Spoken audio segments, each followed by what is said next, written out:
ఏమైపోయే వాళ్ళమో అంబేద్కరు లేకుంటే, ఏ చీకటి మింగునో తను వెలుగై రాకుంటే, తరాలు మన స్థితి గతులు మారక తల్లడిల్లు కథ సకల జనం, బతుకు అగ్రకుల విషకౌగిటబడి నలిగిపోవు కథ నేటి దినం.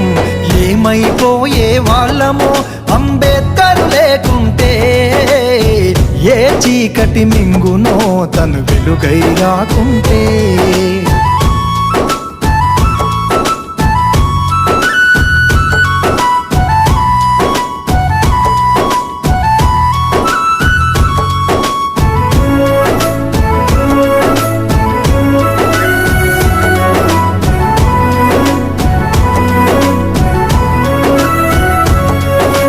అడుగు అడుగు తను అనుభవించిన బాధను తలచి,